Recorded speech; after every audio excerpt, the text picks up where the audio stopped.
Yo, what's going on guys, Arekkz here, welcome back to another Monster Hunter World video, and in this video I want to take a moment to talk about, or show you guys, all of the environmental traps in the new Caverns of El Dorado map. Some of them are more obvious than others, but all of them deal huge damage to Kulve Taroth, so knowing where they all are will for sure make your fights easier, quicker, and help you line up some even bigger openings for damage. So if you do enjoy this video, then a like would be super appreciated, and be sure to comment down below and let me know if you guys are enjoying this new siege. Personally, I am absolutely loving it. It's fast becoming one of my favourite large monster fights. But anyway, that aside, let's talk about these traps. Let's start in the first area, since if you've missed any of these, I'm going to bet it's in this area. Some of the environmental traps are incredibly obvious, meanwhile others are more subtle.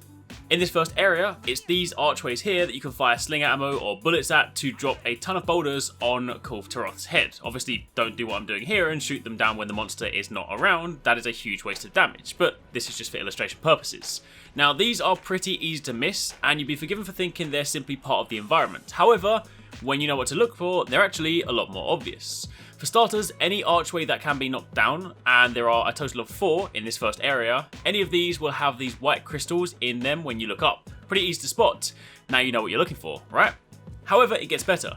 If you look at your minimap and change the filter to slinger ammo, another tip for you is that underneath every single destructible archway there's a pile of crystal burst slinger ammo. Bear in mind that there are more crystal bursts than there are archways, but under each of the 4 archways there's one of these. This is useful if you forgot to grab slinger ammo before, and it's also an easy way to locate them. So the locations are as follows. The first one is as soon as you drop down, right in front of you, and also in front of one of the destructible barriers that Kulve Taroth will need to break through. Ideally, you want to try and drop them on her head or her upper body for a good flinch and knockdown. Sometimes if you drop it a little bit late on the tail, it does damage, but doesn't always give you the knockdown, and while that's not the end of the world, the value in these traps isn't just the damage they do, but also the openings that they offer. Moving on from there, going anti-clockwise around the map, the second one is over here on the left side, again by more crystal bursts. Also, these crystal bursts are mighty handy for taking out the annoying Gadjalaka too, so don't ignore them.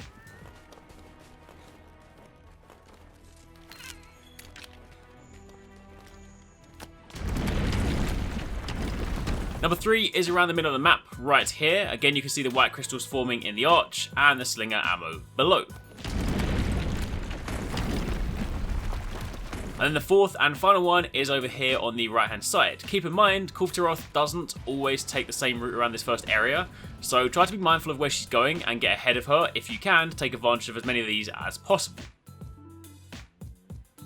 Also in this first area there are 4 cannons. If you open up your map and filter once more to traps/environmental, you can see the cannons marked here. These deal good damage, especially if you can fully load them, but they also take a while to load and move, so it's worth keeping an eye on the path Kulve Taroth is taking, and if she's going to cross the path of a cannon, then try to have it preloaded so you can get some more damage off.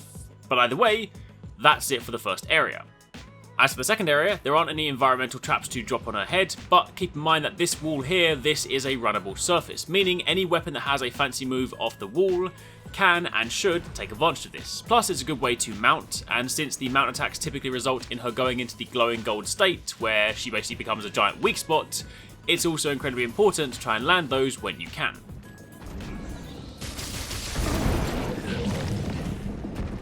Once you force her into the third area, into the volcanic part, there are 3 hanging rocks, or stalactites if you will. The first one is located just as you come in, and it's incredibly hard to miss.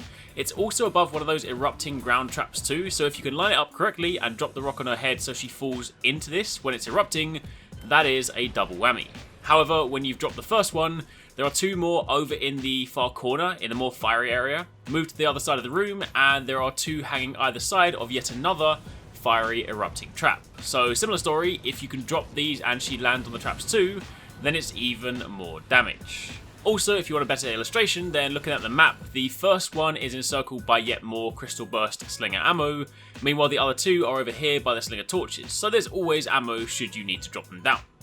And finally, the last area, much like area 2, the main thing here is that central column, which is again a runnable surface, perfect for wall runs and nice moves that benefit from these surfaces, such as the Sword and Shield's Helm Splitter. But that, my friends, is pretty much it. Those are all the traps that you want to look out for in the new Caverns of El Dorado map. Hopefully you found it useful. Also, if you guys haven't already seen it, don't forget to enter the giveaway we're currently running for the God of War PS4 Pro. The link is down below. But otherwise, thank you for watching, take it easy, catch you next time, peace out.